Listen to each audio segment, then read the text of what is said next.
Paulo aos Romanos, capítulo 8, versículo 26.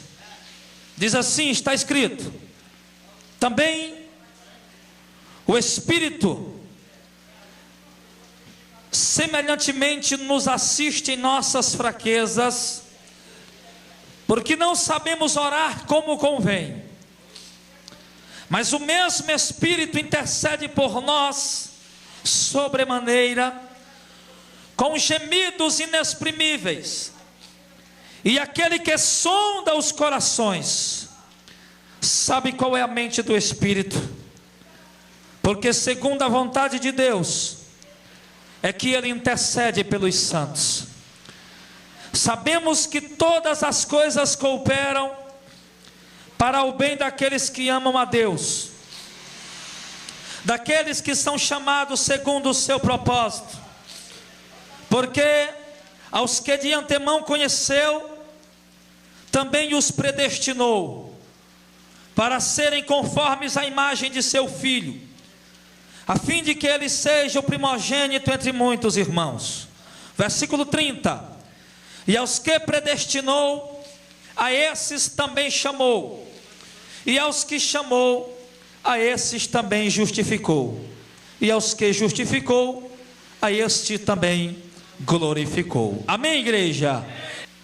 Nós vimos aqui a palavra do nosso Deus Todo-Poderoso, falando acerca da intercessão do Espírito Santo de Deus em nossa vida.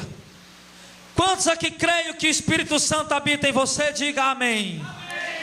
O Espírito Santo habita em nós pelo fato de ter Deus nos dado a capacidade de crer no Evangelho, no seu reino, nas suas promessas, na sua palavra, pelo fato de ter Cristo Jesus morrido no Calvário por cada um de nós e por toda a humanidade. Mas aqueles que se aproximam dele, a esses Deus concede o Espírito Santo. O Espírito Santo, irmão, é quem te capacita para compreender a mensagem do Evangelho. O Espírito Santo é quem te capacita para que você creia na mensagem do Evangelho, ao ponto de você abandonar o mundo de farra, o mundo de adultério, o mundo de prostituição, o mundo de promiscuidade. O Espírito Santo é quem te dá a capacidade de crer no Evangelho, de temer ao nome do Senhor, de acreditar na palavra de Deus e te fazer acreditar ao ponto de você abandonar a idolatria, uma vida religiosa, para obedecer essa palavra, mesmo sem você nunca ter visto Deus, mesmo sem você nunca ter tocado em Deus, mesmo sem você nunca ter ouvido a voz de Deus pessoalmente, mas você acredita nele, meu querido, porque você é um bem-aventurado, porque um dia Jesus do céu enviou a promessa do Pai e derramou sobre a tua vida o Espírito que Ele tinha prometido. E esse Espírito que está sobre a tua vida, aleluia, esse Espírito que está sobre a sua vida, é o que Paulo está dizendo, que também o Espírito semelhantemente nos assiste em nossas fraquezas. Acompanhe o texto para você poder estudar e aprender. Paulo está dizendo que o Espírito Santo nos assiste em nossas fraquezas. Ora, meus queridos irmãos, qual de nós aqui, por melhor que seja, por mais orador que seja, por mais que busque a Deus, por mais que jejue, por mais que faça a vigília, por mais que leia a Bíblia, que não se sente fraco em um momento da sua vida, meu querido? Todos nós nos sentimos fracos no meio da caminhada, devido às lutas, às adversidades. Você ora, você canta louvores, você prega, você glorifica a Deus, Deus, você estuda a palavra, você levanta de madrugada para orar, você jejuma, mas uma vez ou outra você está se sentindo fraco, você está se sentindo debilitado, em meio a uma prova, em meio a uma luta, em meio a uma tribulação. Mas a palavra está dizendo essa noite, querido, que esse Espírito que Deus nos deu tem um propósito extraordinário, que é de nos assistir nas nossas fraquezas. O Espírito de Deus é aquela força que você encontra quando você não tem força, quando você está chorando, angustiado, se sentindo desprezado e abandonado. Aquela força que vem dentro de ti, meu irmão, e você se sente renovado. Eu te digo, é a presença do Espírito de Deus que vem sobre a tua vida, porque Deus não nos desampara nos momentos de fraqueza. Às vezes a gente acha que só é bom, Deus só está olhando para nós quando a gente sente a presença dele. Às vezes a gente acha que Deus só está contemplando a gente quando a gente está sentindo a presença dele. Às vezes a gente acha que Deus só está olhando para nós quando as coisas estão bem. Às vezes a gente pensa que Deus só está pertinho da gente quando a gente está falando em língua. Mas eu quero te dizer algo muito maior essa noite, meu querido, que na hora de fraqueza, na hora de tribulação, o Senhor está te assistindo, o Senhor está perto de ti, o Senhor está te para confortar e para te consolar, porque o Espírito de Deus é o Espírito Consolador enviado da parte do Pai. Pode aplaudir o Senhor por essa palavra.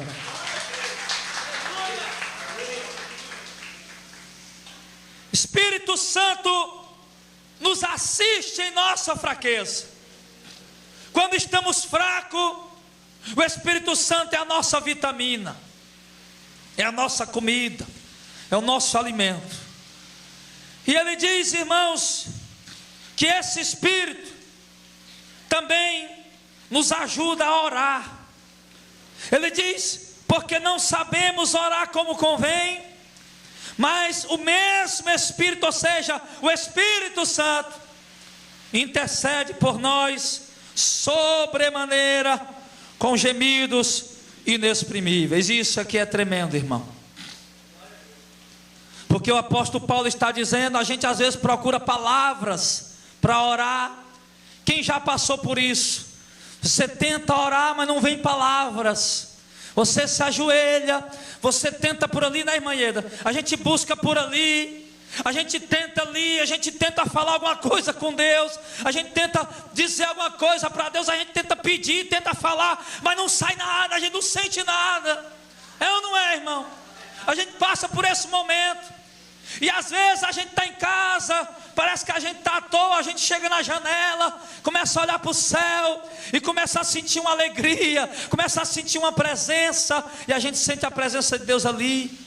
Mas às vezes a gente vai orar, tenta buscar, tenta falar, e não sai nada. A gente se atrapalha nas palavras, a gente vê que está dizendo a mesma coisa toda hora, procurando coisa para dizer e não encontra. Mas o Senhor está dizendo aqui, irmão, que nós não sabemos orar como convém, nós não sabemos orar como deve ser. Você está entendendo isso?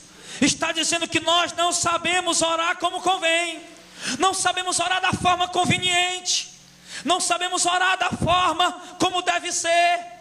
E quem estava dizendo isso aqui, irmão, era o apóstolo Paulo. Porque se existe vários homens de Deus na história do Evangelho sobre a terra de 2000 anos para cá, um desses homens de Deus se chama Paulo. E quem está dizendo isso aqui é Paulo. Paulo está reconhecendo que ele mesmo não sabe orar como convém, não sabe orar da forma certa, não sabe orar da forma correta. E a gente às vezes, por não saber orar, fica achando que Deus não ouve nossa oração, fica achando que Deus não ouviu, que Deus não escutou, porque a gente não soube dizer direito, não soube explicar direito. Mas o texto sagrado está dizendo que o Espírito Santo intercede por nós sobremaneira, ou seja, de uma maneira extraordinária, meu irmão. Enquanto você está ali tentando palavras para dizer, buscando palavra para falar diante de Deus, mesmo que você não consiga, mas o Espírito que está dentro de ti, a Bíblia está dizendo que Ele está intercedendo por ti com gemidos inexprimíveis na presença de Deus. Você não está ouvindo o gemido do Espírito Santo. Você não está contemplando o gemido do Espírito de Deus. Mas o Espírito que está na tua vida, o Espírito Santo, quando você vai orar, Ele está ali com gemidos inexprimíveis. Gemidos inexprimíveis, irmãos, são gemidos altos, são gemidos apertados. Sabe por quê? Porque o Espírito, Ele intercede por nós. Ele intercede por nós. É tremendo isso aqui, irmão. E você vai aprender isso aqui hoje, porque você vai ver como você vai se sentir mais à vontade para orar. Você vai ver que não precisa contar palavra bonita, falar palavra bonita, mas você vai entender que quem ora por ti é o Espírito Santo. Porque ele diz aqui no versículo seguinte, o verso 27, que aquele que sonda os corações, que é Deus, sabe qual é a mente do Espírito, porque segundo a vontade de Deus é que Ele, o Espírito, intercede pelos santos, ou seja, pelos separados, ou seja, por nós.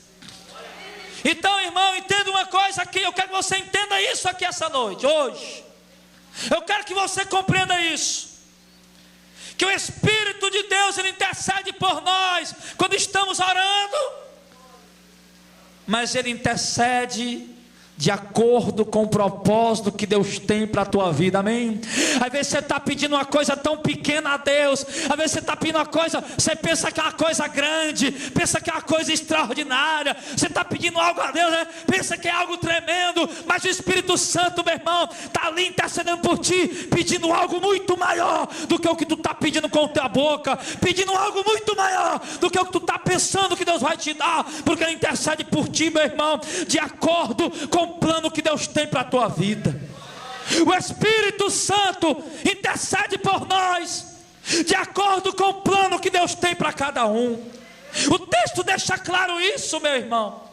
O texto deixa bem claro que Ele intercede por nós de acordo com a vontade de Deus. Não é de acordo com a tua vontade, não. E daí é por isso que muitas vezes você pede uma coisa a Deus e Deus não te dá. Por isso que muitas vezes você faz um projeto, você faz um plano e ele não funciona.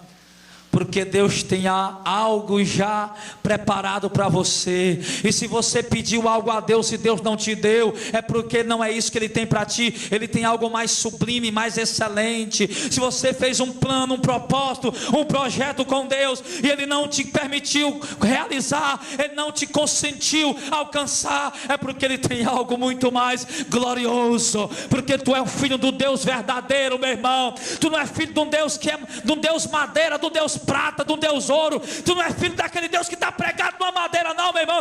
Tu é filho de um Deus que ressuscitou e está sentado à direita da majestade nas alturas. É desse Deus que nós somos filhos, aleluia. Louvado seja o nome santo do Senhor. É desse Deus vivo que nós somos filhos, meus irmãos. E Deus tem o melhor para cada um de nós. Deus tem o melhor para cada um de nós. Por isso o Espírito intercede por nós com gemidos inexprimíveis. E ele diz no verso 28: sabemos que todas as coisas cooperam para o bem daqueles que amam a Deus, daqueles que são chamados segundo o seu propósito. O versículo 28 eu preguei na quarta-feira, então não vou me deter na parte A do versículo 28. Mas na parte B eu quero que você entenda um mistério de Deus essa noite para a sua vida. Que a Bíblia está dizendo, olha a parte B: daqueles que são chamados segundo o seu propósito. A Bíblia está dizendo que nós somos chamados para servir a Deus, para servir a Jesus Cristo, para sermos servos de Deus. Não é pela nossa bondade, não é porque somos bonitos, não é porque somos melhores do que ninguém. A Bíblia está deixando claro que Deus, Ele diz, daqueles que são chamados segundo o propósito de Deus. E aí você entenda uma coisa aqui, meu irmão, olhe para mim e escute isso. Você foi chamado porque Deus tem um propósito para a tua vida. É segundo o propósito de Deus. Não é segundo o propósito do homem, não é segundo o teu propósito, mas é segundo o propósito dele. Porque Ele está acima de tudo.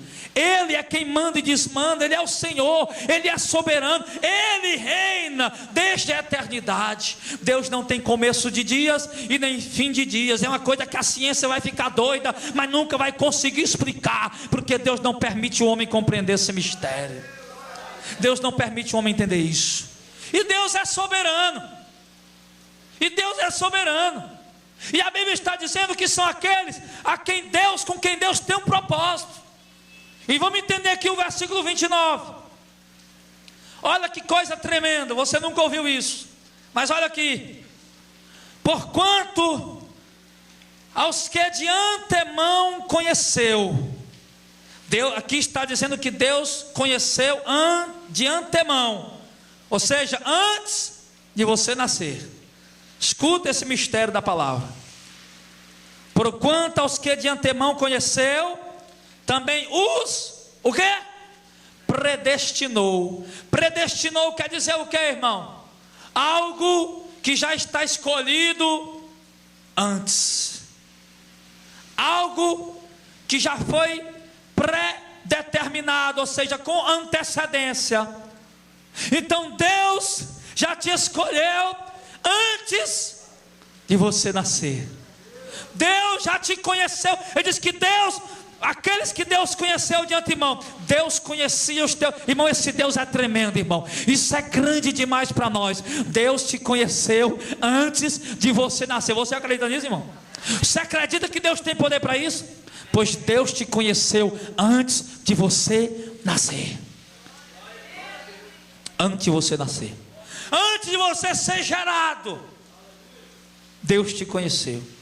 E aos que Ele conheceu de antemão, diz o texto, que a esses Deus predestinou.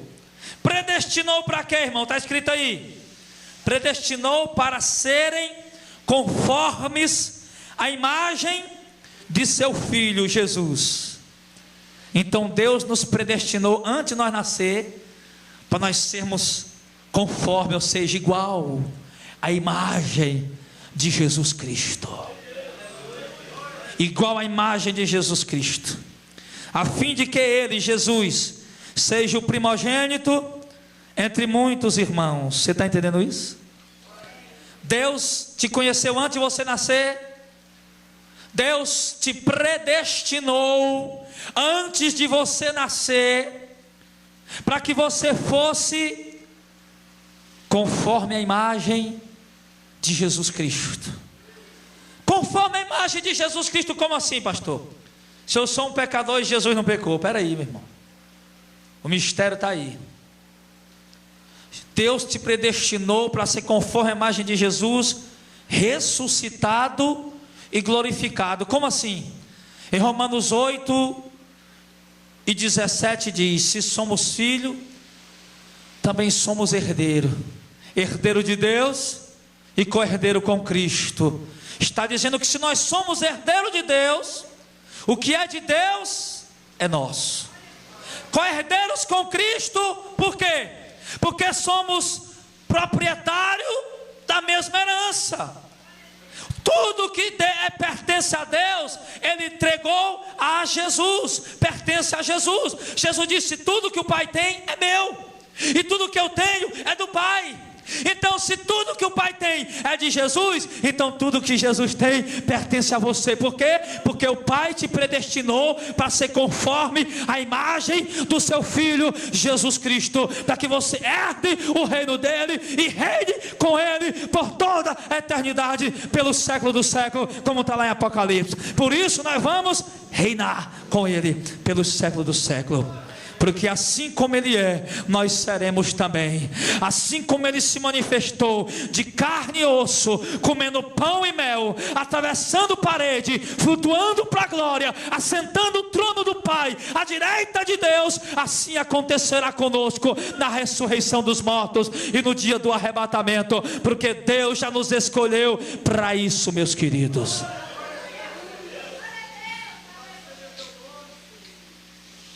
E no verso 30 ele diz, olha a coisa tremenda: e aos que predestinou, isso você já entendeu, é aqueles que Deus predestinou, destinou antes de nascer, para o propósito de serem conforme Jesus Cristo. E aos que predestinou, a esses também chamou. Então entenda mais isso aqui, irmão, olhe para mim, entenda isso aqui. Deus havia te predestinado antes de você nascer, você entendeu isso? E ele diz, e aqueles a quem Ele predestinou, agora a esses também chamou. Então nós nascemos, vivemos por um tempo no mundo perdido, no mundo de drogas, no mundo de vício, no mundo de prostituição, no mundo de adultério, no mundo de promiscuidade, mas Deus já tinha um propósito predeterminado para a nossa vida. E agora você está aqui por quê? Porque aqueles a quem Ele predestinou, a esses Ele também chamou. Você está aqui hoje porque chegou o teu dia de Deus te chamar. E eu creio, irmão, que ainda há muita gente na tua casa, filhos, familiares, irmãos, parentes, ainda há muitas pessoas para Deus chamar, para se tornarem também servos dele, como Ele também nos chamou. E assim como nós não merecíamos, eles também não merecem, mas vão ser chamados estupradores, assassinos, bandidos, marginais, assaltantes, drogados, viciados, prostitutos, todos, muitos serão chamados ainda, porque Deus não nos escolheu pela nossa bondade, mas segundo o seu propósito. E quando eu leio isso, irmão, eu fico maravilhado. É tremendo demais isso aqui, irmão. Aí ele diz aqui, e aos que chamou, a esses também justificou. Verso 30, ó. E aos que chamou, a esses também justificou. Entenda isso aqui, irmão. Deus te predestinou, amém? Aí, agora Deus te chamou, amém? Ou não chamou? Chamou. E agora, depois de chamar, Ele fez o quê? Justificou. Eita Jesus. Irmão, isso é forte demais, irmão. Isso é tremendo demais. Você não está entendendo o que eu estou pregando, não. Você não está entendendo, não. Tá não, você não está entendendo, não. A Bíblia está dizendo que Jesus, que Ele nos justificou. Pastor, o que quer dizer isso mesmo? Olha lá em Romanos capítulo 9, olha aí. Não, perdão, irmão, não é Romanos 9 não. É Romanos 8 ainda. Ele diz aqui, ó, Romanos 8, 31, ó. O que é justificar? Ele justificou o quê? Ele diz aqui, verso 31. Que diremos, pois, à vista dessas coisas? Se Deus é por nós, quem será contra nós? Aquele que não poupou o seu filho, antes por todos nós o entregou, porventura não nos dará graciosamente com ele todas as coisas? Verso 33, olha o mistério. Quem intentará acusação contra os eleitos de Deus? É Deus mesmo quem os justifica.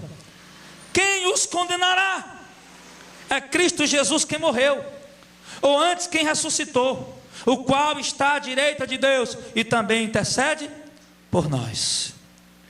Deus nos justificou. Justificar, irmãos, é chegar para alguém que está cheio de erro e dizer, não, isso aqui eu passo a mão na cabeça dele, eu justifico ele. Mas como é que pode? Rapaz, ele fez errado. Não tem problema, eu estou justificando ele e acabou. Eu estou justificando ele. Então justificar, irmão, é porque Deus pegou os teus pecados todos. Você era pecador igual a qualquer ser humano desse mundo.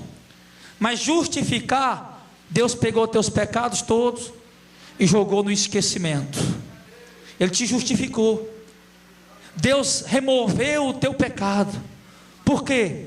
Porque Ele havia te predestinado para que você fosse a imagem de Jesus, para que você viva uma vida santa, uma vida separada, uma vida justa, para que você viva uma vida irrepreensível, para que você viva uma vida afastada do pecado, fuja do pecado.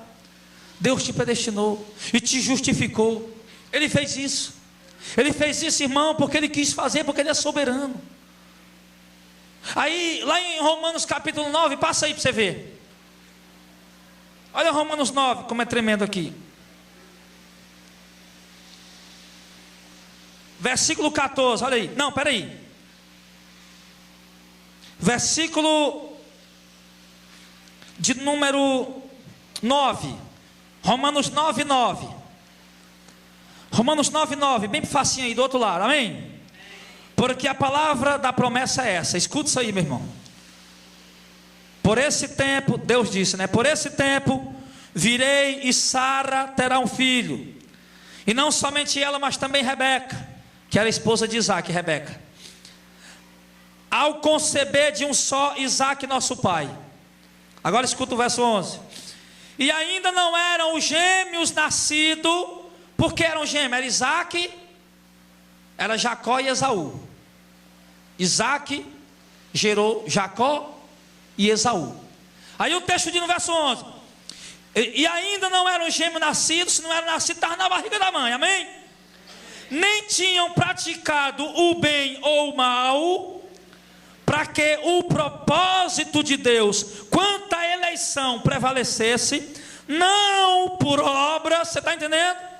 Não porque a pessoa é boa, porque fez obra boa, mas o propósito de Deus segundo a eleição prevalecesse, não por obras, mas por aquele que chama. Entenda isso aqui, irmão. O propósito de Deus prevalece segundo a eleição. Não é por obra, por bondade do homem, mas é por aquele que escolhe, que chama. E ele diz o texto aqui que Jacó e Esaú nem tinham nascido ainda, não tinham nem feito o bem nem o mal, nenhum dos dois, amém? Os irmãos estão entendendo isso?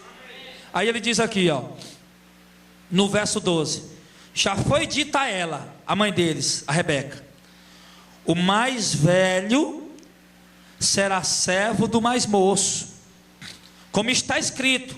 Olha o que é que Deus disse aqui, ó: amei Jacó, porém me aborreci de Esaú. Olha que coisa tremenda, irmão. Deus disse para Rebeca: eu amei Jacó e me aborreci de Esaú. Por quê? Mas como é que pode, pastor? Se o menino estava no ventre da mãe ainda, não tinha feito nem o bem nem o mal. Para que permaneça o propósito do Deus que escolhe, do Deus que elege, irmão. Para que você entenda que ninguém é salvo porque é bom, mas nós somos salvos porque Deus nos escolheu para isso, amém? Amém? É o que o texto diz, eu não posso esconder isso. Aí ele diz aqui, ó, no verso 14: que diremos, pois? Olha aqui o questionamento. A injustiça da parte de Deus, por quê? Você está entendendo isso? Alguém diz, que diremos então? A injustiça da parte de Deus, por quê? Porque Deus escolheu um e rejeitou o outro. Era duas crianças no ventre da mãe, Deus rejeitou um e disse que desprezou o outro.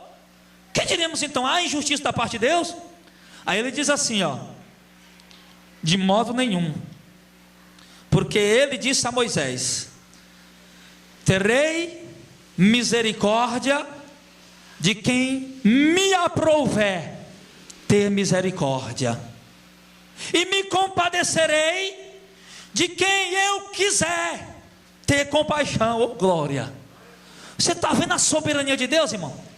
Deus dizendo: eu vou ter misericórdia de quem eu quiser, e terei compaixão de quem eu quiser.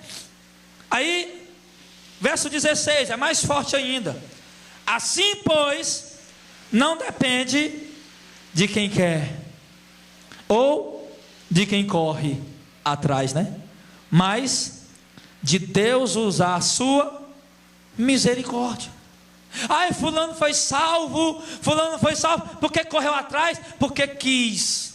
O texto está dizendo que o homem foi salvo porque não depende de quem quer ou de quem corre, mas de Deus usar a sua misericórdia. Depende da soberania de Deus, amém? Vamos dizer um exemplo aqui, irmão. Você comprou uma casa, a casa é tua, então de aluguel, quem manda lá quem é? É você. É ou não é? Se é o chefe daqui, quem manda na minha casa é eu. Entra lá quem eu quiser. Chegar um doutor lá, de carro importado, de paletózão bonito na porta, chegar um mendigo fedorento. E se eu disser, não doutor, você não entra não, você fica fora. Entra só o mendigo aí, o mendigo. Não, mas eu não quero saber, a casa é minha, quem manda é eu. Funciona assim ou não é?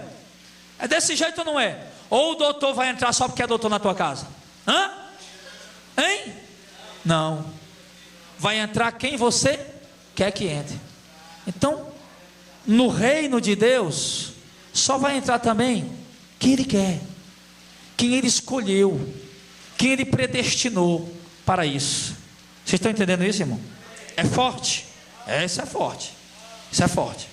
Aí, ele diz: não depende de quem quer, nem de quem corre, mas de Deus usar a misericórdia dele. Porque a Escritura diz ao faraó, o faraó que se levantou contra Moisés: para isso mesmo eu te levantei, para mostrar em ti o meu poder, e para que o meu nome seja anunciado por toda a terra. Olha, irmão, Faraó era o homem mais poderoso do mundo naquela época. Deus está dizendo que foi Deus quem levantou o faraó. Foi Deus quem levantou o faraó, quem deu a riqueza ao faraó, quem deu o poder a faraó e quem deu a glória ao faraó foi Deus. Está dizendo aqui: para isso mesmo eu te levantei. Para isso mesmo eu te levantei. Para quê? Para em ti mostrar o meu poder. Então entenda: Deus levantou o faraó com todo o poder que o faraó tinha, com toda a glória, com toda a autoridade que ele tinha, para depois, só para depois derrubar o faraó com o poder dele manifestado por intermédio do cajado do Moisés. Deus levantou o faraó só para depois humilhar, só para isso. O propósito do faraó ter sido aquela potência toda que ele foi Deus que levantou ele só para depois humilhar e mostrar que ele é Deus. Como ele diz aqui, ó: por isso mesmo te levantei, para mostrar em ti o meu poder, e para que o meu nome seja anunciado em toda a terra, porque toda a terra ouviu falar que Deus derrotou o grande faraó, rei do Egito. Logo, verso 18: logo tem ele misericórdia de quem ele quer, e também endurece a quem ele quer. Ele é soberano. Deus tem misericórdia de quem ele quer. Deus salva quem ele quer, e ele endurece a quem ele quer, e acabou. É por isso, irmão, que não adianta tentar fazer ninguém se converter na marra. É por isso que não adianta tentar fazer ninguém se converter na amizade, porque a Bíblia está deixando claro. Você está entendendo isso, irmão? Está entendendo o texto? Que Deus está dizendo, verso 18, que logo ele tem misericórdia de quem quer e endurece a quem quer. Deus endurece o coração de quem ele quer, para não acreditar, para não entender. Quando Jesus proferiu a parábola lá em Mateus 13,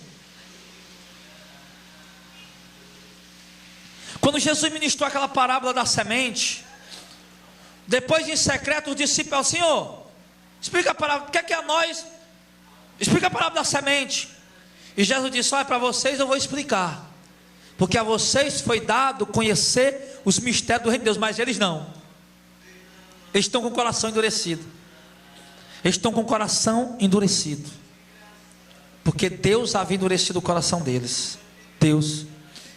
E aí, olha aqui, irmão, o verso de número 19: tu porém me dirás, de que se queixa ele ainda?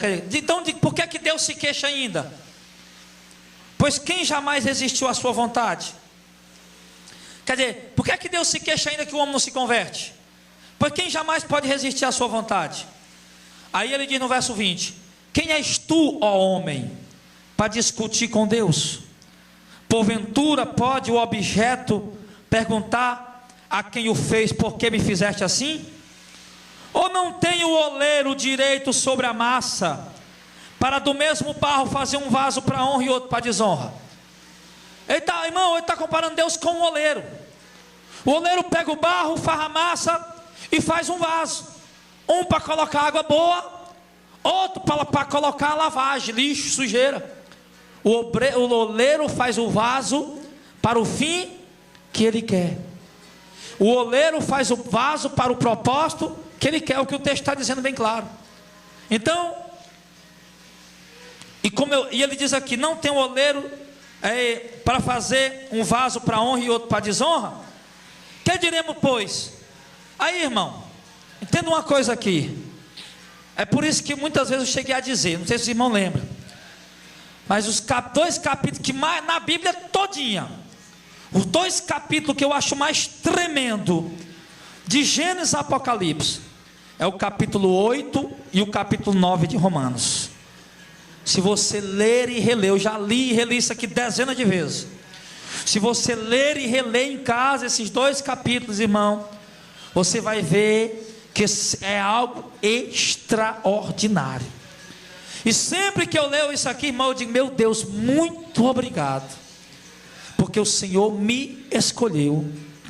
Não foi pela minha bondade, não foi pela minha boniteza, não foi por nada disso, foi porque Deus quis me escolher, sendo eu cheio de pecado, sendo eu cheio de falha, sendo eu cheio de erro, mas Deus olhou do céu e disse: é Ele, é aquele ali que eu quero, que eu escolho. E assim Deus fez assim, irmão. E para a gente concluir essa palavra, eu quero que você abra aí a sua Bíblia em Efésios capítulo de número 1. Efésios capítulo 1. Efésios capítulo 1. Eita, que o São Pedro abriu as torneiras do céu, irmão. É o São Pedro, não, é o São José, né? Eita, que o São José está mandando chuva, Jesus. Tem misericórdia. Eita, Jesus, que São José coisa nenhuma, rapaz. Que São Pedro coisa nenhuma. São Pedro e São José eram dois servos de Deus, mas quem manda chuva é Deus, amém, igreja? Ou será que antes de São Pedro e São José não chovia, hein? Chovia e chovia muito. Caiu até um dilúvio um dia e acabou com tudo, né? Mas o povo não quer entender isso, né? Por quê? Porque estão com o coração endurecido. A Bíblia está dizendo: vaso de desonra, condenado, destinado para condenação.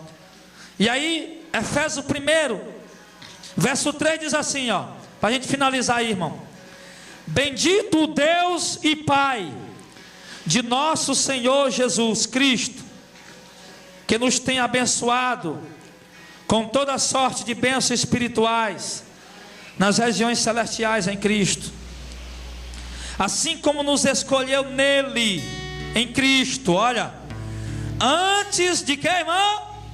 Eita, Jesus! Assim como nos escolheu nele antes da fundação do mundo. Irmão, onde é que nós estávamos antes da fundação do mundo, irmão? Irmão, onde é que nós estávamos antes de Deus fazer o mundo? Eu sei lá, meu irmão, mas uma coisa eu sei que o texto está dizendo: que Deus já tinha nos escolhido antes do mundo ser criado, amém, irmão? Assim como nos escolheu em Cristo antes da fundação do mundo, para sermos santos e irrepreensíveis perante Ele e em amor, nos predestinou para Ele, oh glória, para a adoção. Deus nos predestinou para Ele. Sabe o que quer dizer isso aqui, irmão? Deus nos escolheu para Ele. Ele disse: isso aqui é meu, aquele ali é de quem quiser, mas isso aqui é meu. Nos escolheu para Ele, nos predestinou para Ele. Deus fez isso, irmão. Você é dele, você pertence a Ele, porque Ele te escolheu. Aleluia. Aí ele diz aqui: nos predestinou para Ele, para a adoção de filhos, por meio de Jesus Cristo, segundo o quê? O beneplácito da sua vontade. Olha, irmão, Deus nos escolheu, segundo a bondade sua. É isso que está dizendo, tem a tua bondade. Deus nos escolheu porque você pediu. É isso que ele está dizendo aqui, não? Deus nos escolheu segundo o beneplácito, oh glória, beneplácito da sua vontade. O que é isso, pastor? A vontade de Deus, Ele diz: é do jeito que eu quero e acabou. Deus não pede conselho aos anjos. Deus: eu vou acabar o mundo com dilúvio. Ô anjo Gabriel, Miguel, vem cá, eu posso acabar o mundo com dilúvio? Senhor, não sei, talvez não seja bom, Senhor. Tem isso não, irmão. É segundo o beneplácito da vontade dEle. porque Ele está sentado no trono. Os anjos, os arcanjos, serafins e querubins, demônios, principados e potestades, tronos, soberanias, senhores, poderes e autoridades, todos se dobram diante dEle, porque Ele é o Senhor de todas as coisas. Ele criou tudo e Ele reina sobre tudo, porque Ele tem o poder nas suas mãos. Nos predestinou, verso 6, para o louvor da sua glória, de sua graça, que Ele nos concedeu de graça no amado, no qual temos a redenção pelo seu sangue. O amado é Jesus, a remissão dos pecados segundo a riqueza da sua graça, o favor que Ele fez sem a gente merecer, que Deus derramou abundantemente sobre nós, e em toda sabedoria e prudência, desenvolvendo-nos o mistério da sua vontade, segundo o seu beneplácito que propusera em Cristo, de fazer convergir nele, na dispensação da plenitude dos tempos, todas as coisas, tanto as do céu como as da terra. Nele digo, no qual fomos também feitos herança, predestinados segundo o propósito daquele que faz todas as coisas conforme o conselho da sua vontade, a fim de sermos para louvor da sua glória, nós, os que de antemão esperamos em Cristo, em quem também nós, depois que ouvistes a palavra da verdade, o evangelho da vossa salvação, tendo nele também crido, foste selado com o Espírito Santo da promessa, o qual é o penhor da nossa herança, até o resgate da sua propriedade, em louvor da sua glória. Irmão, só para fechar aqui essa palavra, nós começamos falando do Espírito Santo e vamos terminar falando do Espírito Santo, porque o Senhor diz aqui, ó, que o penhor da nossa herança é o Espírito Santo, até o resgate da sua propriedade, em louvor da sua glória. Entenda isso, irmão. O Espírito Santo que Deus colocou na tua vida é como um selo, é como uma marca. No interior, as pessoas que criam gado e ovelhas, perto de outros fazendeiros, eles mandam fazer um ferro com as iniciais do nome dele, e ali ele pega o seu gado, as suas ovelhas, e ele esquenta aquele ferro na brasa, e ali ele encosta na pele do animal, e quando o animal sai, ele está com o selo do seu proprietário. Você está entendendo isso, irmão? E aonde aquele animal tiver, aquela vaca, aquela ovelha, aquele boi, pode estar no meio de milhares de outras ovelhas, de outro gado, mas quando o proprietário, pai, escapou uma ovelha minha, vamos ver aqui no meio das outras ovelhas, está lá a marca dele. Você está entendendo isso, irmão? Está lá a marca dele, e a Bíblia está dizendo que o Espírito de Deus é a marca que Deus colocou sobre a nossa vida, e por onde você anda, quando os demônios te veem, eles dizem: ali vai um escolhido de Deus, ali vai um servo de Deus, ali vai alguém que Deus escolheu para a vida eterna. Aleluia. Vamos ficar em pé em nome de Jesus, para a glória de Deus.